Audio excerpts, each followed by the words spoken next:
when you're playing a division rival and it's a must-win game in a game where you never expected the JV teams to be on the field.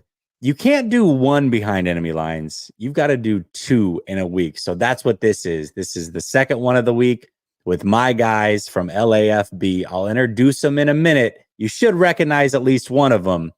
But there's so much to talk about with this matchup, and we're going to talk about it next.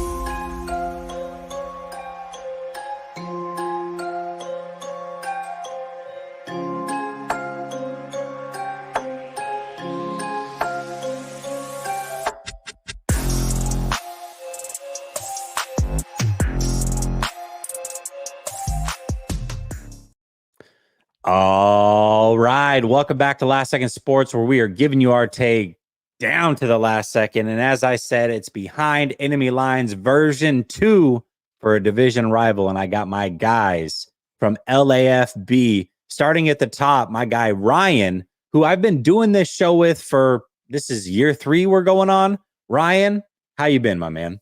My brother, Ted Tebow, doing well. Good to see you. I say Ted because you're like Tim's brother, so you can't be Tim. Yeah. I can't be Tim.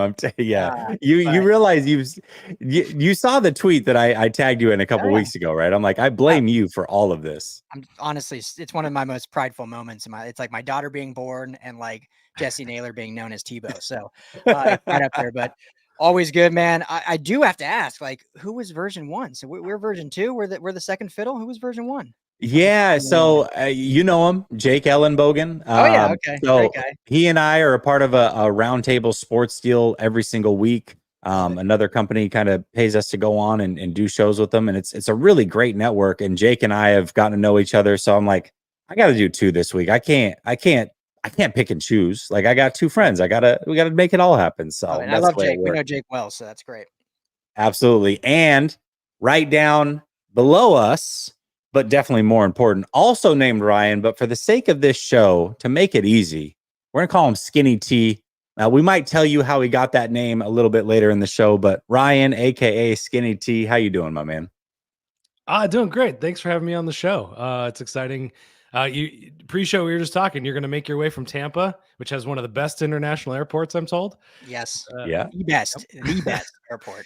And you're going to make your way over here to the best coast and hang out with us at the tailgate. So that's pretty amazing. I love how football brings people together. Yeah, it definitely does, man. And in this content creation world, it's great to meet new people and support each other, because it's tough, man. If you go out of the lone and don't have anybody to bounce ideas off of, it can be tough. So I love the community. I think it's great. And I love the cross-pollination between teams and being able to have sound football conversation without getting loud and angry and all that stuff the way that the internet can do. This is a great platform. And I love this show in particular because it allows my fan base to learn about the upcoming opponent. And in your guys' situation where you're streaming to your audience as well, it allows me to try to do my best to educate Rams fans on the situation with the San Francisco 49ers. So let's just jump right into it. Ryan, we'll start with you. I want to know what the pulse is from this fan base, because you've got a quarterback and a coach that have won a Super Bowl together, but the offseason was a little off, right? You had Aaron Donald retire. You had Ernest Jones leave, get traded. You start out 0-2, a very close game with the Lions in a repeat or a rematch of the playoff game from last year. The Lions, from all intents and purposes, were supposed to be that team, but now they've lost in week 2 themselves. And then the Rams, very, very injured, come out and lay an absolute egg. It's like they didn't even give full effort past the first quarter, it seemed like. And that's not what you're used to seeing from a Rams team. Even when they've been bad, they've always competed. That was the first time I've just seen them kind of lay down and give up. So right now, what do you think the pulse is from the fan base? Oh man, it's a tale of, we talk this all the time, it's a tale of like 8 days, right? Skinny T. Like after that Niners overtime loss, they got banged up bad, but I think everyone was still very hyped. Like, all right, yeah, look, we took the Lions to the brink. We only gave up 20 points against this juggernaut offense with Ben Johnson, even with these injuries. And Skinny and I were much more like, well, they got exposed a little bit here. These injuries are really going to pay a price. They're going up against a really good coach and quarterback duo down in Arizona. Sean McVay's had their number, but let's not discount how big these injuries are. And that being said, we did not think it would be the Jelugging, or I just made up a word, but the bloodbath. Good. That's a good word to make up. I like it. We're I don't know going what I to was use trying it. to combine there, but the bloodbath that happened down in Phoenix, and yeah, I wouldn't say the team necessarily quit or gave up, but they were just so outmanned. I mean, we knew this defense was going to have growing pains after everything you said. The loss of Aaron Donald, the trading of Jones, don't get us started on. Still don't understand that one. New first-time defensive coordinator. And so we knew there'd be some growing pains, and it's just such a young unit. But they just, they can't stop the run. They didn't stop it against the Lions either. And then the Cardinals really leaned into that. They weren't able to contain Kyler Murray. And then the offense, where this was supposed to be the strength of the team, has struggled since week 1. And then obviously the injuries have mounted and they haven't been able to, catch up for that. So we'll get into it more, but long-winded answer for your question. The poll, I think there's still some hope, but I don't think there's as much optimism as there was. I mean, going into the year, this was a Super Bowl potential team. I think it was a playoffs for sure team among the fan base, and it was a potential Super Bowl team if they could stay healthy. I think now we got to have a lot of things go right to have a shot at the playoffs. I think jelugging is a perfect marriage between bludgeoning and juggling. Bludgeoning. Or jelugging. Yeah, there we go. Thank you. All right. Skinny T, is there anything you would like to add to that? Yeah, I think the pulse of the fan base is really divided. I think, it's so early on in the season that there is a contingent of people that are saying we're going to get healthy, we're going to make that run again, like they did at the end of last season. They went 7-1. They pushed the very good Baltimore Ravens team to the brink. Lost in overtime with the special teams miscue, if you can call it that. That's generous, but there's that side of the fan base that are still holding true. We went live after the Cardinals jelugging, if that's what we're gonna go with. And there were people that were saying this was a terrible outing. We're gonna bounce back. We're gonna get healthy, and it's all gonna be better at that point. And then there's the other half that are saying, all right, what are we doing? What's the future of this franchise looking like? Stafford's getting up there. He's the plan that they tried to lay out this offseason isn't coming together whatsoever. They brought in Jonah Jackson. They revamped the whole offensive line. They revamped their running game to be more of a downhill duo gap scheme kind of running game, and that's really what powered that stretch last season, that winning streak. And so far it hasn't shown its face. So we'll get on to like the future of what's happening with them later on, but those, I think that's where the pulse is it's really divided right now. Absolutely. And the 49ers are in an interesting spot as well. I think if we were to take the pulse of Rams fans going into the season, coming off of a season where they started out really slow, and maybe they can do it again. Maybe they have it in them to bounce back the way they were able to last year, but that's going to be tough to do. But a team that did bounce back, made a playoffs in the year that I don't think most people expected it, and then were a very, very good team. I mean, they fought the Lions to the brink, and the Lions fought the 49ers to the brink. So I think expectations were, hey, let's get this team to the Super Bowl potentially. I know a lot of Rams fans I respect thought that could be the case, even though Donald retired, and they love the draft picks, and you got Cooper Kupp and Puka Nacua, like that's going to be unstoppable. And it just kind of fell apart really quick. But on the other side of things, 49ers, we know there's Super Bowl expectations here. Mm-hmm. But the offseason was really, really interesting because you've got Brandon Ayuk that held out. You got CMC that wanted more money. He got it pretty quickly, but then he injured himself and was out all offseason. Then he is on injury reserve after trying to play in week 1. You got Trent Williams that held out all offseason. You've got Dre Greenlaw that was already out, Hufanga that was already out, might be returning this week. And so the injuries started early, or the rustiness started early for those guys that missed training camp. Yet the expectations still stood. They come out week 1 and it's like, oh man, maybe none of it mattered because you just beat the crap out of the Jets, who a lot of people were really, really high on. And then week 2 happens. You lose to Minnesota, which is pretty normal. I mean, when they play Minnesota in Minnesota, they don't win there.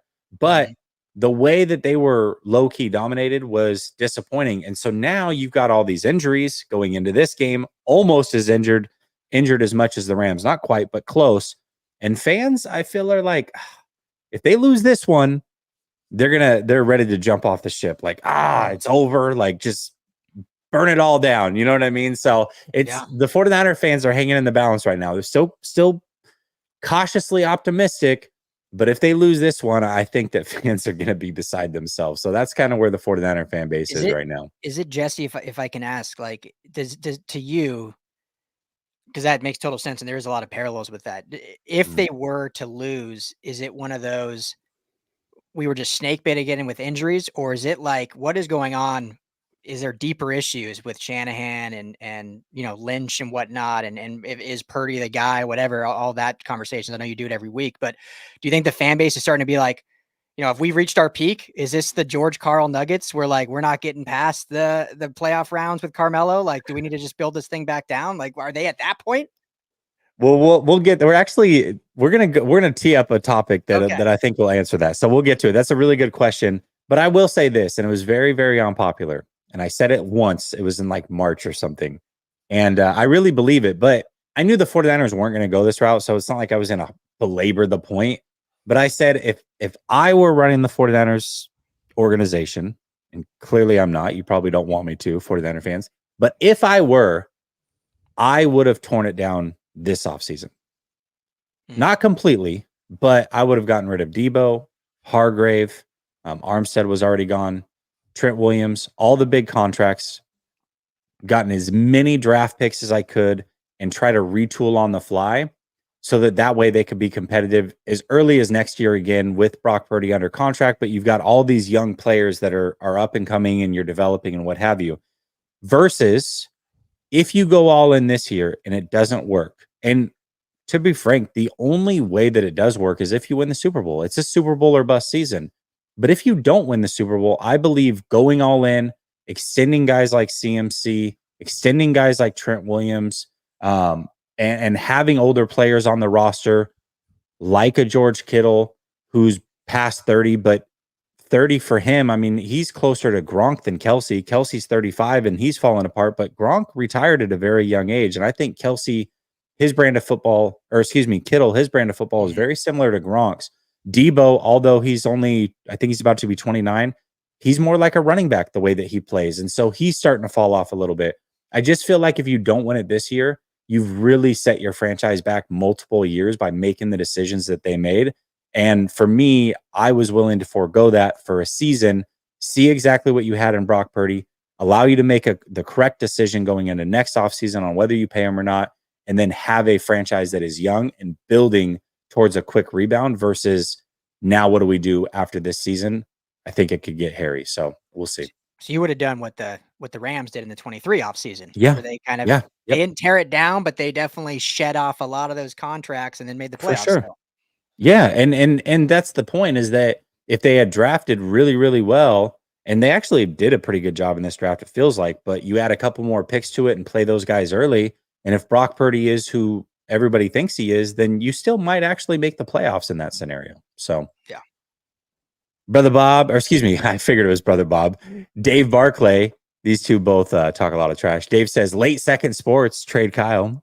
He's not a Kyle Shanahan fan. Brother Bob says, Rams suck. Just say it. It's clear. Fact. Even I remember Brother Bob. I say it every year. What's up, Brother Bob? How can you forget him? Matt says, triage bowl. Isn't this the facts, man? 808 Niner says, run the friggin' ball. This is a 40-plus run game. The problem with that 808 Niner is that they've got to trust somebody other than Mason because he can't run it 40 times. Dave Barclay says 2 beat up bad teams should be a hell of a game. And then he says, spell it Jalugling. I need to hear it again. I don't know if I can say it again. I was going to say, I don't think any of us could actually Jalugling. Jalugling. I think it might have been.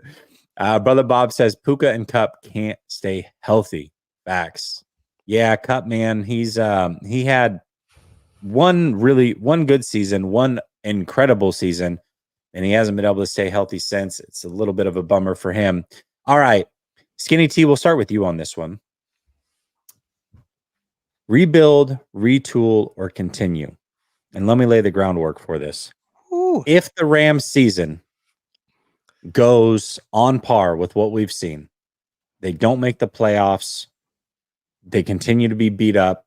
You've got some aging players as well that are highly paid on that roster. Do you think they should retool, meaning just kind of add some more pieces through draft and free agency and make another run next year? Rebuild, which means getting rid of all of the old contracts and moving on, or just continue as they are and write it out? What do you think? There's not a ton of old contracts on this one. There's just some top heavy ones. Okay. So, it really does depend on this year. So in your premise, we're talking they're going to lose a lot of games. They're going to win 4 or 5 games this season. That's kind of what you're telling me, right? Mm-hmm. That's the premise. Yeah. I mean, I think at that point you got to go into a full scale rebuild. Matthew Stafford is not getting any younger. Tyler Higbee hasn't been himself the last few years. These are 2 of the big contracts. Cup again. Nobody's going to want to move on from him. He's not going to want to move on from the Rams. That's a tough pill to swallow. Can I actually say that out loud? That they should Now without pitchforks, you can't. Yeah, I know. But Ryan and I've talked about this a ton.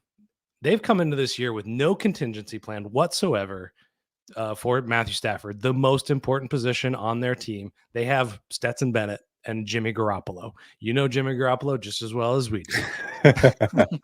I watched him in training camp. He cannot throw the ball down the field. He cannot complete a pass over the middle of the field or outside of the numbers to save his life. So it's absolutely incredible how he fooled an entire fan base into thinking he was actually the guy, isn't it?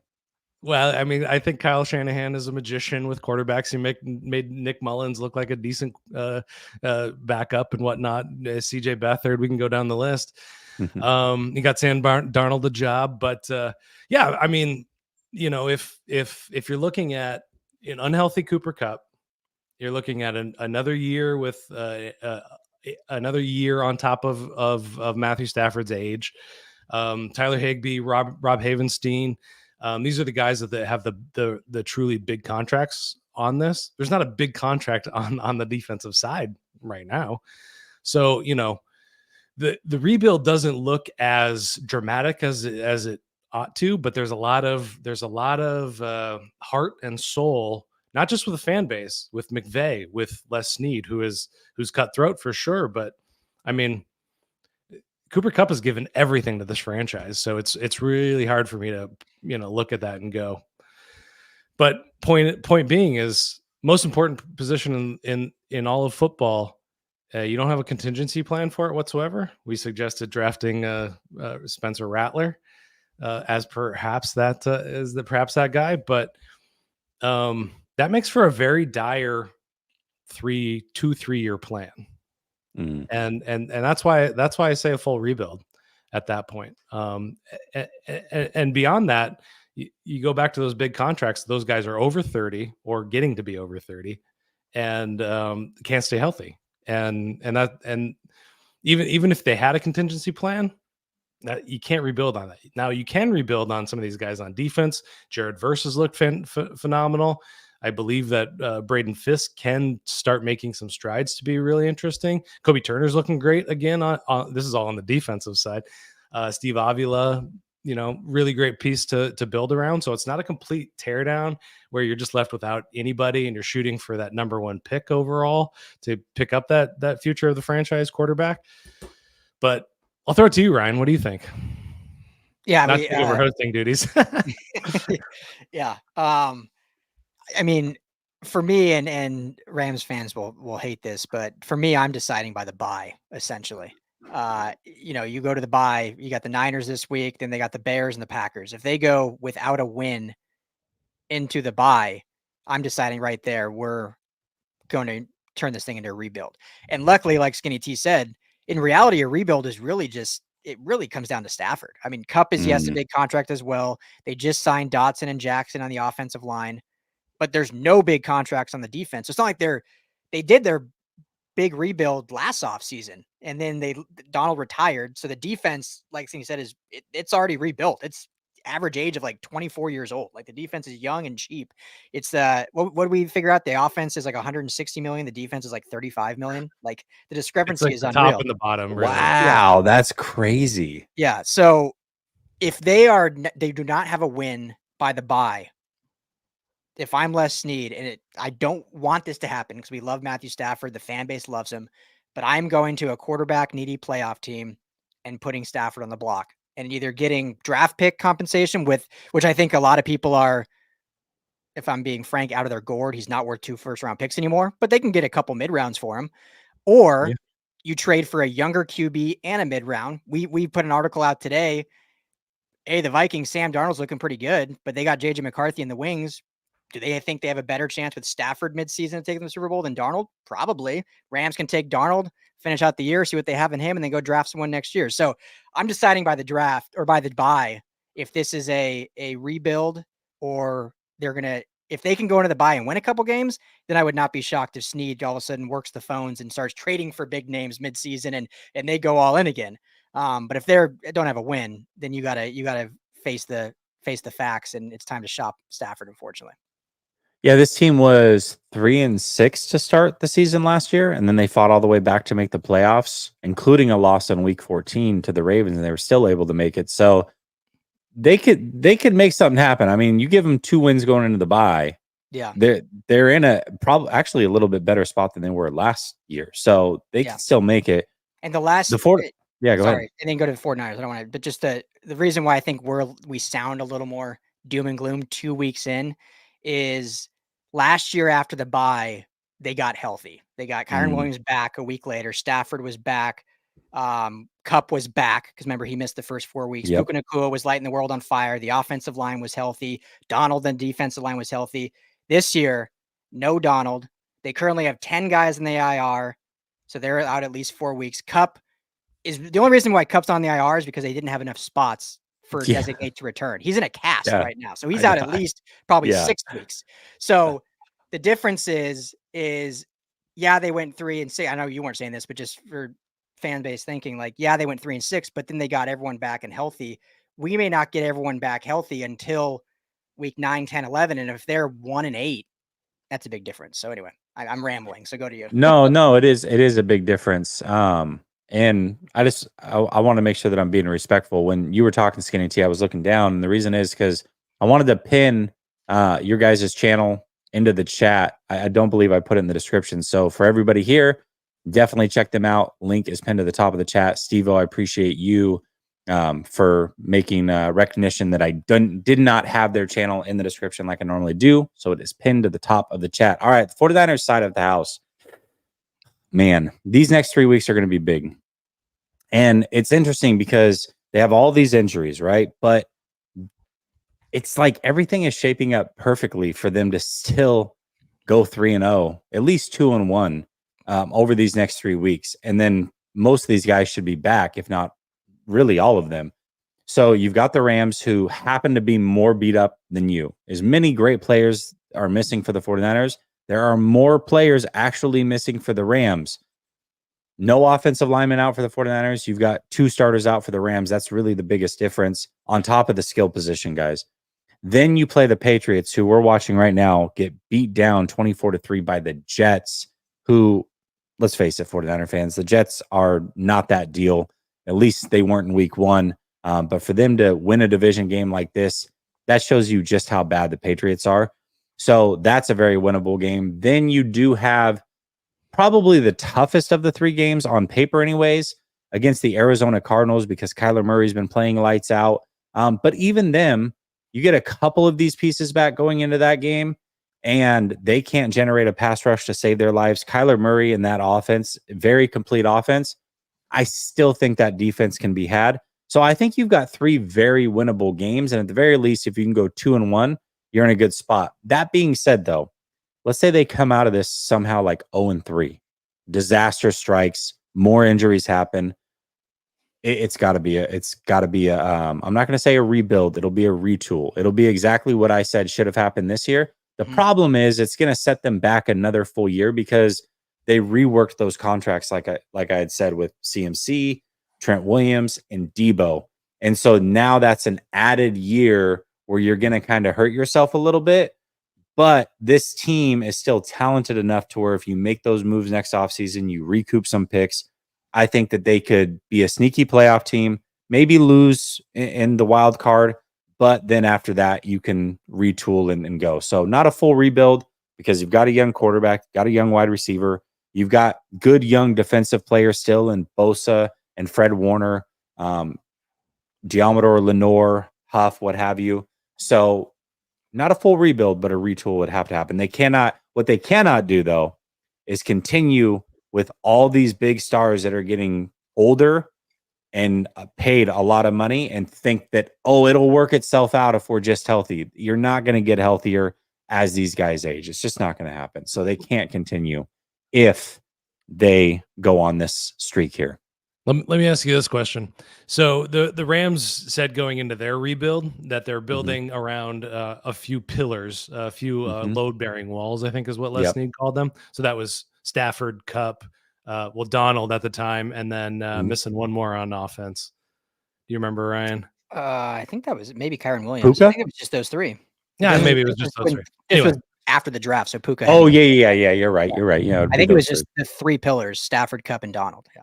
Yeah. So who are you building around, and who are the tough decisions for the 49ers that you would say these are the guys that we're allowed to let go, those big contracts? Yeah. So it's you're building around Purdy, Ayuk, Warner, and Bosa, and everybody else is expendable. Really, I mean, you would want to keep guys like Diamador, Lenore, and Huff if you can, but it's not a necessity if you can get a lot for them. I would prefer to keep those guys because I think they're good pieces, but they're not your pillars. Those are the four guys that you want to build around: Debo, Hargrave, Floyd, Trent Williams, CMC, Kittle. Oof. Yeah. You got to. I mean, listen, Trent Williams is 36. Kittle will be 32. Both making a ton of money. CMC's 28. We know in running back years, it's like dog years. He's like 35, right? 40. And then Debo being 29, injured again. You just can't continue to do it with these guys. You can't. If things go awry, that's what I would do. I'm not saying fire sale them all now. I would have done that this offseason. I already said that. But if they win, obviously you do whatever you want after that. But if it goes bad, that's what you got to do. You got to have a little bit of a fire sale. Do you know who's the, like, I always forget the exact term, but who's the bookkeeper for the Niners? Like the Rams have a guy named Tony Pastors who like handles the contract. He's the magician. Like Les Snead gets all the credit, but Tony Pastors is the magician because what the Niners have done, every name you listen to the fact that they're all making buco bucks and they're all like under the cap. It's quite impressive. Do you know who that guy is? Parag Marate. There you go. Yeah. Parag Marate. And it's funny because there's a lot of fans that don't mess with him because he is old school, right? You do see this every year where whether it's Bosa, Kittle, Debo, Ayuk, it always takes forever to get these guys paid because they're haggling and dealing and whatever. But one thing that the 49ers contracts always have in them is an out after the second year, like a hard out after the second year. Somehow they always sneak that in. I'm sure that's a point of contention in a lot of these negotiations, but it's in there. It always ends up there. So, say what you want, but it's been working for him. Dave Barclay says, yep, Jets making the Jets look good. See that. Okay. Dave says, what's each team's worst and best facet right now? Let's split them up. Ryan, why don't you give me the worst facet right now? And then Skinny T, you can give me the best. Yeah, I won't even belabor and talk long. It's the run defense. I mean, it's okay. And especially with the Niners' ability to run, regardless who's at the running back position. I mean, if they, I know one guy said it, if they commit to the run, they'll run for 200 plus yards. Rams can't stop anyone right now. All right. What's the best facet, Skinny T? It's a combination. It's a McVay Stafford combo. They're both incredible at what they do. McVay just schemes guys open up into space. I mean, Shanahan's great at it too. I love Shanahan as an offensive mind. So give credit where credit is due there for sure. And then Stafford is just like, he's an underrated quarterback. He's kind of finally getting some shine among the media, but I think that probably the average fan still thinks of him as the loser from Detroit that can't pilot a radio flyer wagon to the playoffs to save his life. And but what he does with the ball week in and week out, what they did against Detroit in week 1, that was all him. I mean, he put that team on his back in that game. So those are their. If you could build around Stafford, you could do that again. But here's an interesting question, which we don't need to discuss at all. Is like, can McVay handle losing? That's what I was going to ask though, because in the rebuild scenario, and I'm glad that you reminded me. Does that mean McVay's gone too? Because I don't know that McVay wants to go through that again, right? He has so many options, and he showed his chops this offseason during the preseason rather, where he was kind of doing a little bit of announcing and the broadcasting thing. It's like, oh yeah, no, he would be really, really good at this, and everybody now knows it. So I mean, anybody would pay him for sure. Yeah, he'd be fantastic. I think, and not to belabor it again, because I want to hear about the Niners' weakness and strength, but I think he'd be willing to. He seems really committed, at least till the end of his contract, depending what that rebuild fully looks like. And like we kind of mentioned, I think the rebuild is really just at the quarterback. And if they can get like a Darnold or someone that at least can be competitive, and then maybe go draft, I keep putting out there now because it's SC Miller Moss, go get Miller Moss in the first round or something. I think he'd be okay. But if they're like going into next season with the rookie, that's where it becomes a question mark if McVay would be in on that. But if they have like a bridge guy to the future, I think he would still be good, because the defense is already a rebuild. I mean, the defense, any Niner fan that's not like follows the Rams, like ask your audience, I bet they couldn't name like anyone on that defense. They couldn't. They couldn't name many people. No, they definitely could not. I think you're right about that. But you do have a guy. His name is Jimmy Garoppolo. He's right there. He can be your bridge quarterback. All right. Well, that one.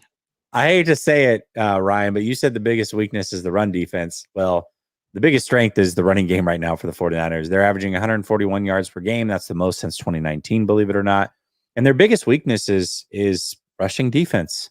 They're giving up 5 yards per attempt. That is the worst in the Shanahan era, worse than those bad teams in 17 and 18, worse than the injured team in 2020. So yeah, it's not good either, which means the Rams also, if they commit to running the ball, can probably do a pretty good job this weekend as well. Yeah. Dave says, get rid of Kyle today. Maybe we make the playoffs. Man, he really does not like Kyle. Brother Bob says, seriously, would the Rams trade for Brock? Trade for Brock and for what? So would you trade for Brock, and then what would you give up? I mean, this season? Let's say you guys go through the rebuild and Shanahan picks up the phone and goes, hey man, you want Brock Purdy? Well, the problem with that hypothetical is that the all the onus is on the other side. It's on the 49ers. It's what do the 49ers want for Brock? And they want a lot more than the Rams would ever pay for him. So, I mean, what would they? Would you want him as what do you think of Brock Purdy? Like, do you think he's a franchise caliber quarterback? I think that's an important question. I think he's a franchise quarterback, but he's top 10. Stafford's top 5. So I agree with that. If I had the choice, I'll ride with Stafford still. I mean, go ahead, Ryan. I got to think on this a little. Well, I mean, not to poo-poo and be that guy, but obviously it would never happen. Interdivision trades aren't going to happen, especially at quarterback. But for the sake of just argument, I think why it wouldn't happen more than just that is the fact that Purdy is going into a contract year. And so if the Rams were to trade Stafford, they're going to want to get someone they can have for cheap until they draft their quarterback of the future. Or if it is like a Darnold, who's still only 27 years old, they pay him a 1 or 2 year deal, kind of prove it, see if it was a flash in the pan in Minnesota. It's only been 2 weeks, and then they can get him on the back end. Whereas if they were to trade for Purdy next year, they're shelling him $52 million. And so that's why I don't think it would ever happen. Would I do it? I mean, but not for if you're a rebuild, you're not paying a quarterback next year. So Yeah. So I guess mean, the you would answer get is him. You would get him for 1 more year on dirt cheap. Yeah. He's dirt cheap for 1 more year, but then the money would kick in. Yeah, for sure. I think that makes it really, really tough for a team that's trying to rebuild a bit. Dave says, please do. We can use Stafford. Yeah. Stafford's still really good. He's been so They good. really wanted him. The Niners really wanted him. I know, man. Golly. Brother Bob says the Rams' best facet is they play in the city of Los Angeles. That's it. And Not a then Dave benefit. says, It's not a benefit. yeah, because fans don't care. Let's say it from the bleachers, trade Kyle, please. And then Matt says Stafford top 5. I'll give you top 10, not top 5. Yeah, to be fair, I don't have him top 5. I think I do have him 6 though. So I mean, it's not like I have him far outside of that, but I have him around 6 actually. Yeah. Well, I mean, what we've seen through these 2 weeks, I think I have him like at 5. I mean, he's still playing at an elite level, especially with who's around him and protecting him. So, Yeah. I mean, last week against the Cardinals, it was the bad offensive performance, but what was it? The 3rd string left tackle, a rookie center, 3rd string or 2nd string guard. I mean, it was Bad. patchwork, and they could not run the football at all. So, and Well, no you guys Cooper Kupp cover and no Puka Nacua. you guys cover LA football though. So let me ask you this question. If he's top 5, that means Herbert's not? You have him ahead of Herbert? I do. I mean, right now, yes, because Okay. if you look at pure trajectory where they are in their career, I'd put Herbert maybe higher, but Of course, you take Herbert because he's young, and I get all that. Yeah. But right now, what they're doing and what there's like Herbert in the Greg Roman, Jim Harbaugh system. I mean, he's throwing for 130 yards a game. I mean, Yeah. and I he's mean, facing that's open what guys. Roman does. That's what Yeah. Roman does. Well, So. and just outside of offensive structures, like you drop a quarterback into the McVay or Shanahan systems are going to be better than they were elsewhere. But what I like about Stafford over Herbert is he's a gunslinger. He's going to take some chances. He's going to throw some bad interceptions occasionally, but so does Josh Allen. So that's what I like. That's what I like about Stafford is he's going out there and he's going to try to win you the game. He's the kind of quarterback that'll put the entire team, like I was saying in week 1, put the entire team on his back and just try to make something happen, where we haven't seen that from Herbert yet. Yeah, Herbert definitely safe. does protect the ball at a high level, which is interesting, right? Because he's super talented. Obviously, there's not a throw he can't make. There's not a play he can't make on the field, but he is very cautious. Who knows? Who knows if that's because the defense has been so bad, or who knows if that's, I don't know. At Oregon, he didn't turn the ball over a lot though either. Although college football is very, very different. So who knows? Yeah. I personally have Herbert. When I did my preseason rankings, I had Herbert 5, I think, and then Stafford 6. But I'll definitely listen to an argument for Stafford because he's phenomenal as well. I think we both have them like 5, 6, like whatever order you want. It's 5, like 6, 5, 7, something like that. Yeah. So yeah, that's fair. All right. Skinny T, we'll start with you on this one. Pressure to perform.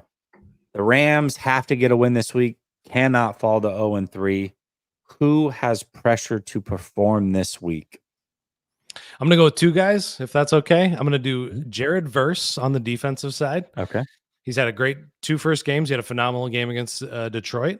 But we know from watching the Vikings game that the one thing that can really affect Brock Purdy is if you get him not just under pressure, but you got to get him under the right type of pressure, which is on first downs, which is not necessarily what all these teams are really great at. But Brian Flores throws everything at the wall, and he's not afraid to get on a quarterback early on in the downs. So I'm going to say that's something that's got to happen. And that's got to come from Jared Verse. And he's a rookie, so that's a lot of pressure on him. On the other side of the ball, I'm going to go with Logan Bruss. None of you 49ers fans know who Logan Bruss was. He was a 3rd round pick, but he was the first overall pick for the Rams in 2022. Hasn't seen the field at all in 2022 or 2023. Actually, in 2023, he was on the practice squad. Now he's a starter. And that means that they're pretty desperate. So, he's got to step up and not be as bad as another person nobody knows, who is Warren McClendon, who just got blown away both at left guard and then at right guard. Logan Bruss played really admirably in the preseason at right guard. Now they're moving him to left guard, not a position that has a ton of experience at. So that's a ton of pressure. All right, Ryan. Literally coming on him and literally pressure. Yeah. Yeah, I mean, the easy answer is just name every offensive lineman that will be playing in this game. But I'll go a little bit behind the offensive line, and I'll go with Kyren Williams because you mentioned the San Francisco run defense has not been great, even with how elite the defenders they have in that front seven. And the Rams, because of this kind of turnstile offensive line through 2 weeks, have not been able to get the running game going. And probably maybe your Niner fans can relate, but Sean McVay likes to abandon the run very quickly, especially if they get down early. And this is a game where they cannot do that, especially if they're able to expose a little bit of the Niners rush defense. And we've talked about it before, when you have a patchwork offensive line, like the last thing you want to do, especially against elite pass rushers like the Niners have, is make them pass protect 40 plus times a game. Like the run game is where they can eat better. And, whether it's gap scheme, zone scheme, whatever, they will be more successful in that. And I'm not a coach. I'm not pretending to be, but that's just what we've seen over the history of just the NFL, college, high school, every level is the run game is easier for the offensive line to have success, especially when the pass rush is elite. So Kyren Williams got to have a big game, got to get him 25 carries in this game. That won't happen, but if they get 20 carries, I think every show I've been on with you, Jesse, I talk about running the football and getting 30 plus carries. So I'll just continue that trend. Yeah. And where's Blake Corum? I know he played a little bit last week, but it's like, man, you drafted this guy and it's so bizarre. You've got two guys that you should be able to rely on. Like the 49ers are in a situation where they lost Elijah Mitchell in the offseason. He's done for the year. And then, CMC's out. So Mason's been marvelous, but he's the only guy that they trust right now, and probably for good reason. Like there's just not a lot behind him. Blake Corum, though, is a guy who put Michigan on his back quite literally and drugged them to a national championship. So you would think going after him, and as excited as you were, that you would want to use him a little bit more, but just really hasn't been there. So I think using the two-headed monster is smart. And oddly enough, the offensive line is still very banged up, but it's healthier than what it's been. From what I understand, you're going to have your actual starting left tackle back and your starting right tackle are both going to be in there, which has not happened at all this season. So the interior is still very, very bad. Although loved Bo Limmer. I was pissed when the 49ers did not draft him. They took Jarrett Kingston instead. But I think the offensive line, believe it or not, might be a little bit healthier than what it was even a week ago. For sure it is. You're 100% right. Go ahead. Yeah, it definitely is. And this guy knows ball if he knows Bo Limmer. That's a true test right there. Yeah. I think that's always like the true test of like fan bases. Anytime somebody says they're a fan of a team, I always say, all right, give me your starting 5 offensive linemen from left to right. A lot of actual fans of their teams can't do that. So that's how you can tell. All right, you passed the smell test. You're good. Yeah, and then he's the backup. So well done, backup. Yeah, and I would say that Blake Corum probably suffers from the same thing that Isaac Guerrero is going through right now, which is probably doesn't know the blocking schemes as well as he needs to. And I think that's that's an instant doghouse for anything from this kind of coaching tree. That if you're in there, you got to know your pass blocking as well as your run as well as the running schemes, because we're not going to put you in there because the defense is going to know exactly what you're in there for. So that, Blake Corum was over there jotting down notes in the preseason, and everybody thought, oh wow, look at this guy. He's a student of the game. He just can't wait to get in there. You just got to give him a chance. No, they gave him that because he's still trying to learn. And it's, gosh, a real student of the game, like literally a student. Yeah, literally a student. You need to learn, pupil. No, it's very true. I mean, JP Mason, who, like I said, he's been marvelous so far this year. We knew he was this good. He had something like 83 carries going into the season and averaging 5.6 yards a carry. So we knew he could run the ball, but he wasn't getting on the field because he didn't know his blocking assignments. He wasn't a good route runner, a good receiver. And so it's just like they didn't play him as much as what we all had clamored for. And now he's finally getting out there and smashing it. And maybe Blake Corum will eventually be that guy, but you are right about that. Shanahan and McVay, both very particular about knowing exactly what's going on. And if you don't know, it doesn't matter where you were drafted or how good you are or any of that stuff. We're not going to play you. It's just the way that they do it. Yeah. Yep. Well, and it's crazy. This is getting off on a tangent, but these running backs, and it's such a, I feel so bad for these guys' position that, they have a short shelf life, but then, it's hard to get paid and you're so interchangeable.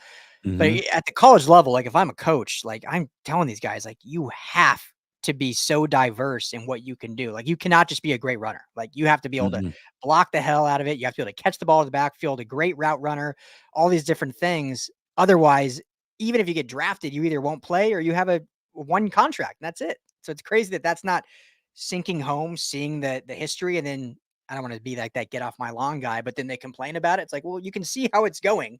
So change it when you're younger or whatever.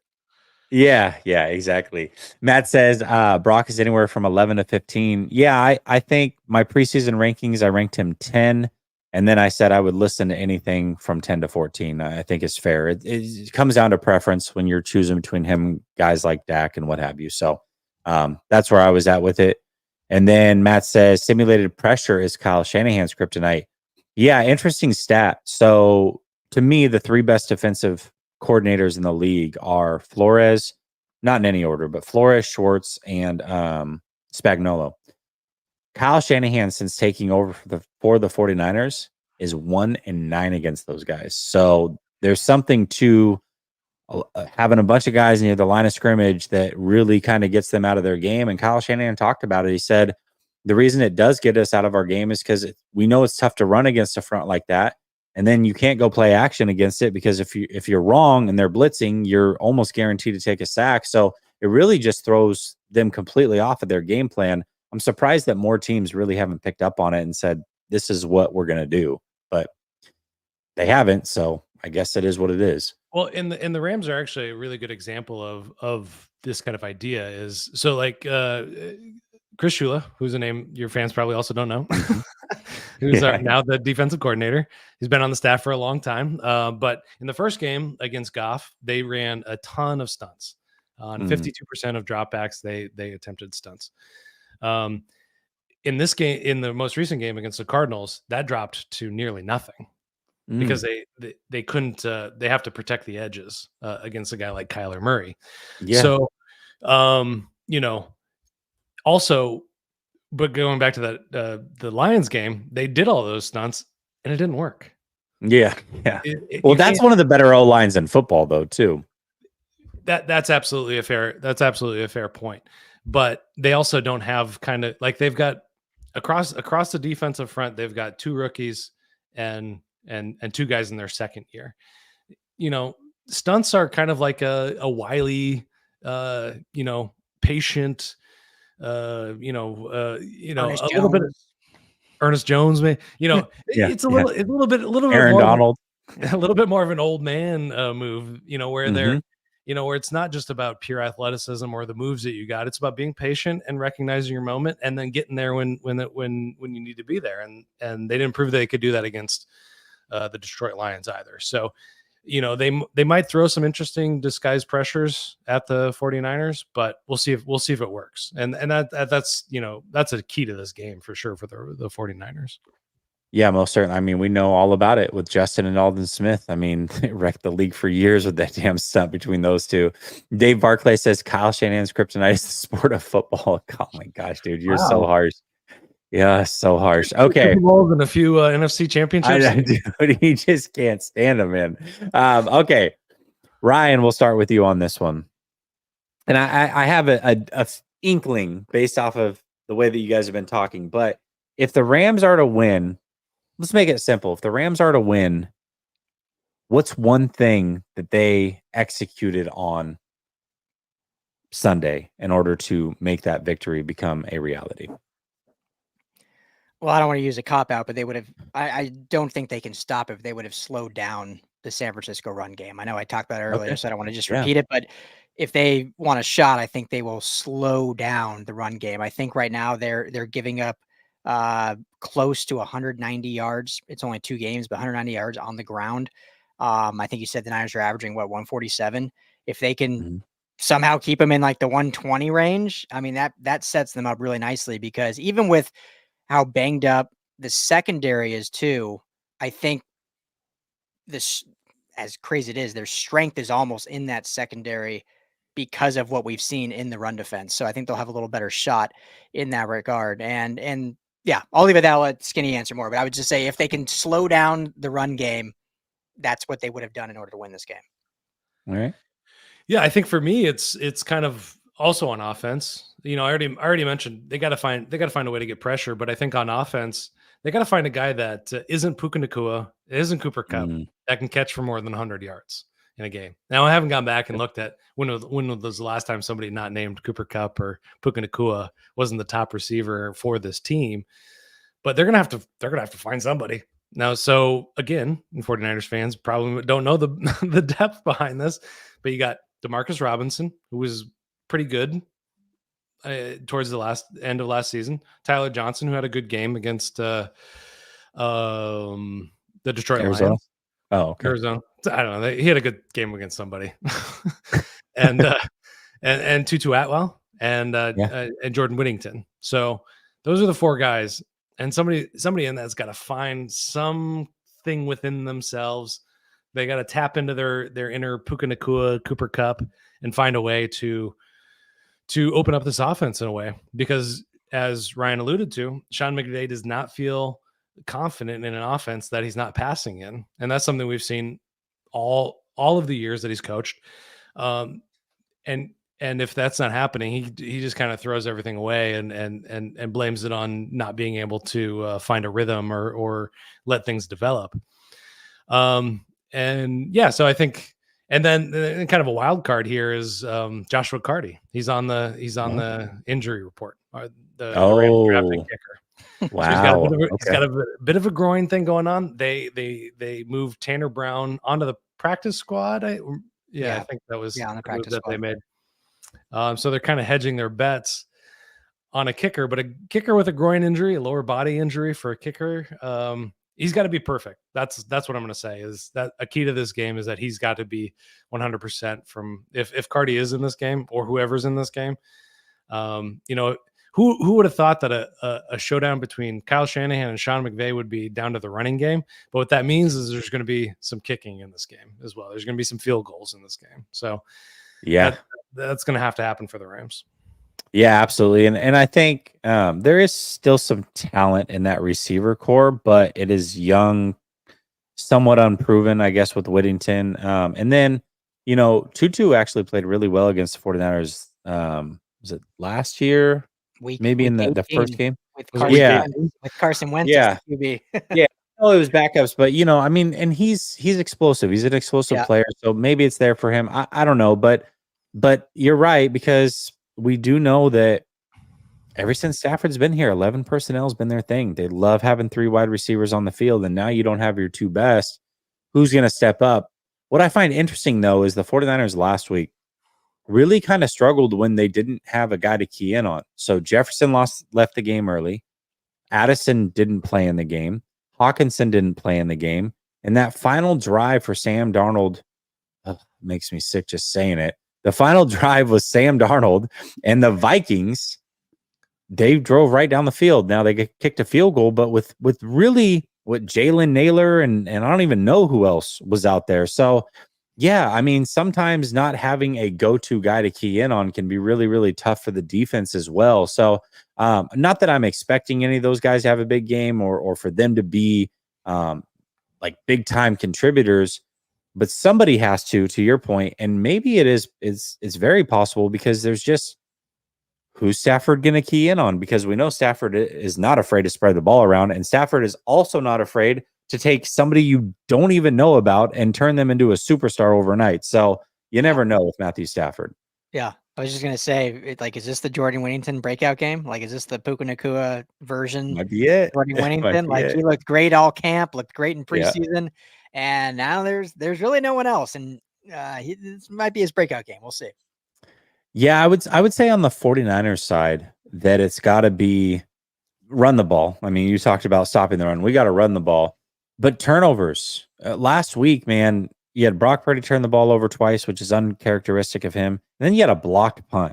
So basically 3 turnovers. You can't win many games going that way. As much as we talked about Matthew Stafford and we're all very high on him, you said it, Skinny T, and I agree with you. He'll throw one up. He'll give you your chances. So the 49ers have to take advantage of the chances given to them. And then Brock Purdy has to protect the ball, as does everybody else. You can't have any fumbles or block punts or nothing. You have to at least remain even in that turnover margin. Because if you give the Rams extra chances, that's not something you want to do. And then if you can control the clock and win in the run game, I think the 49ers definitely can leave SoFi with a victory. Matt says Rams are so injured they need Shane Falco and friends. Shane Falco. Dave Barclay says, Matt, I wish to be their punter without a helmet. Yeah, there you go. And then Eric says Rams about to get rammed. Unique. I like that. Yeah, that's good, Eric. All right. Let's get into it, man. We've gone back and forth. We've given our analysis on the game and what needs to happen in order for teams to win and what have you. But the bottom line is it's a very important game for both of these teams. If the Rams start 0-3, that's not a hole that you want to climb out of, and they would have to find a way to somehow probably beat Chicago and Green Bay, and that's not going to be easy when you're as banged up as the Rams are before they go into a bye week. And if the 49ers lose, they're now 0-2 in the NFC, 0-1 in the NFC West. Somehow, some way, they gave life to a Rams team that had no business winning. And if the Rams get healthy towards the end of the season, now they got a chance to go 2-0 against you and either steal the division or give the division to Seattle or something. But it's going to be very hard for the 49ers to bounce back from 1-2 with 2 NFC losses if they want to try to get the number 1 seed. So very, very important game. Skinny T, we'll start with you. What is your score prediction? Who wins and how do they get it done? I'm going 23-20 Niners. I think that they're just healthy enough. I think that their trenches are just healthy enough to where they can kind of push this Rams team around a bit. I think Bosa will have a decent game against Alaric Jackson, who's coming back from his suspension. He'll be in his first game. Not an ideal position you want to be in. So I think that ultimately the Rams or the 49ers pass rush is going to get it done against Stafford. They're going to get a couple of sacks and put them under pressure. And I think I just haven't seen it from the Rams. I haven't seen it from the Rams running game that they can get that going and keep it sustained over the length of an entire game. I don't have enough trust in Sean McVay to call those plays throughout this entire game. So 3-point win, cover the spread. 49ers a 6.5 point road favorite, which is incredible. So I'm surprised that it's still that high after losing. Potentially, it sounds like Kittle and Travarius Ward are out, and that line came out before then. So that is a bit surprising that it hasn't changed. But there you go. Yeah, I guess I'm up. So, well, I hope Jesse, you pick. Hopefully, you pick the Niners because I think every time the opposite happens, whatever you pick. But we'll get to that in a second. Single time. There's part of me, gentlemen, that like this feels like one of those. I don't want to call it. It's definitely not a trap game. I mean, these are division rivals. They know what they are. These coaches know each other so well. But based on the way the season has gone, and I know the Niners are injured, but I think the Rams have been kind of left for dead and seen as like as we talked about, is this a rebuild year now? Should they throw the towel in? Like no one, it's 6.5 point, home dog and whatever. Like, is this something like that? So part of me is like, is it so much that they're just somehow shocked the world with all these guys that haven't played and haven't done this? But as a true someone that analyzes the game and watches football, I can in any conscience actually do that. Like there's just hasn't been enough that I've seen from this Rams team that proves they can beat a good opponent, let alone a division rival Niners that have had their name ever since the McVay-Shanahan kind of rivalry began between these two teams. So, it pains me to say Rams fans are going to skewer me, but I think unfortunately this one isn't as close as even maybe the line would hold. I'm going to go 31-17 Niners. Ooh, wow. Okay. You're making me Hopefully, rethink things. hopefully I'll give out some juju and I'll just be completely wrong, and I'm fine with that. I can't wait to talk about it on our show next week that I was totally wrong and the Rams won. It'd be great. Wow. Maybe we'll if that happens. You're kind of making me rethink things because yesterday my prediction was 27-17 49ers, but that was before Kittle and Ward were out.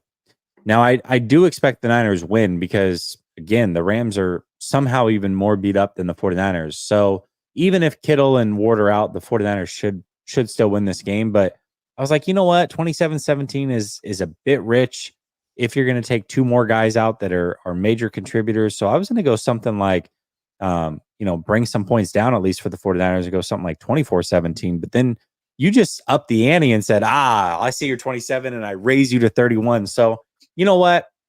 I'm not scared. I'll just stick with it. 27-17. That was the prediction yesterday.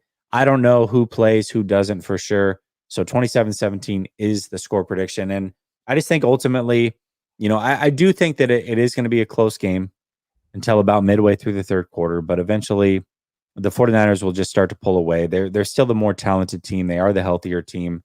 And I think that they just get it done. And, it's the one really odd spot for the Rams. It's like, finally, you're at home. You get to sleep in your own bed and work from your facility and not have to travel.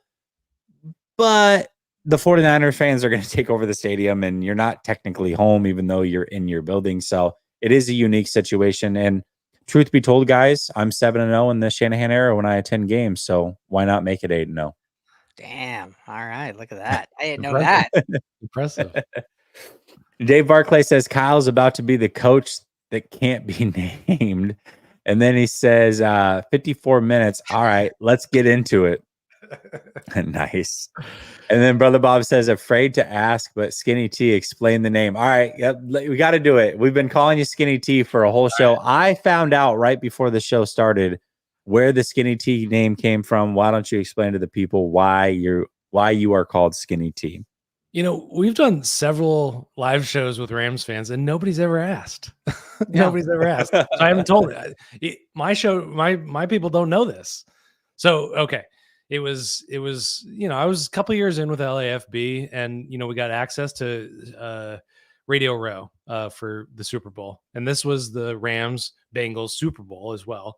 The Rams beat the 49ers to get there. I don't know if you remember that. Yeah, thanks for reminding us, Skinny T. All right, great show, guys. Everybody have a good night. Yeah.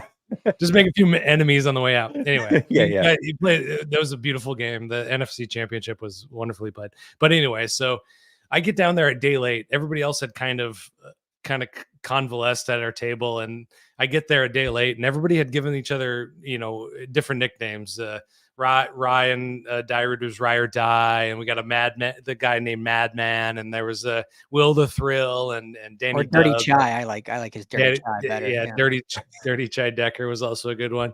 And at a certain point, like I don't remember who said it, but they were like, we got to give Ryan a nickname, especially because Ryan and I both have both have the same name. Yeah. And so Madman, who's Jamal Madney, who does our USC show and our UCLA show. He says, Skinny T, just pulls it out of nowhere, basically. And really the answer was, so you see that shirt that Ryan Dyrud has on there for those of you on YouTube. I bought a couple of those just for Radio Row so I could wear them. I bought them and they were a slim fit. I'm 150 pounds, 5'8", 150 pounds, same size as Tutu Atwell. So I bought medium. I'm in no world am I a large in any way. So I thought it would be fine. But Madman thought it was funny to call me Skinny T. And I've never had a nickname ever in my entire life. I've been Rye Guy, anything like that. Yeah. I've never had like a real stuff. nickname. And so once he gave me the nickname, I was like, everybody's calling me Skinny T. Now, fast forward 2-3 Radio Rows since then. Well, and real quick before you get to there, just have to add that the Los Angeles, convention center we called it the meat locker because it was so cold So Skinny T was so he's nipping exposing a out. lot. Yeah. Yeah. Perfect. I was trying to represent the brand. I didn't buy a hoodie, but I was walking around with my nipples and my skinny tee on. So, but anyway, Nice. so we get to Vegas last year. We were at Radio Row, and the guys just started riffing on that name, and they came up with all sorts of riffs on it. Which I think the one kind of landed on was Noodle Juice, which is weird. I don't know how you explain noodle juice to anybody. Yeah, another whole other podcast. I think it was 8 crazy nights, as the Adam Sandler song goes. There was lots of walking around Vegas and imbibing in those things that those big long, those drinks that they sell. Oh there. yeah, dude. Oh my god, oh my gosh. I've got so many Vegas stories, but those drinks I can't do them, man. I get sick every time because they're so sweet. Anyways. Yeah. I have partaken in those, and not a good idea. I would not recommend it. Brother Bob says Skinny T, cool story, bro. But Nails picked the Bengals to beat the 49ers. Yeah, last year that was my Super Bowl pick before the season was the Bengals Niners. I got half of it right, and I got the half right where the 49ers didn't win, unfortunately. But yes, there we go. So, guys, thank you so much for joining me. To everybody on the LAFB side, appreciate you guys for tuning in and supporting your two gentlemen that handle the LAFB network. And to everybody in the chat, thank you so much for supporting over here at Last Second Sports. Make sure you go subscribe to these guys. Link is pinned at the top of the chat. We appreciate you all so much. Couldn't do it without you. Dave Barclay coming in at the buzzer says, Brother Bob, ha ha ha, he's not impressed. The Rams suck. And there we go. That's a great way to end it. Y'all have a blessed night. Ryan, thank you so much for joining me. We'll talk soon. Much love. Good luck to the Rams. Not too much good luck this weekend, though. And until next time, peace.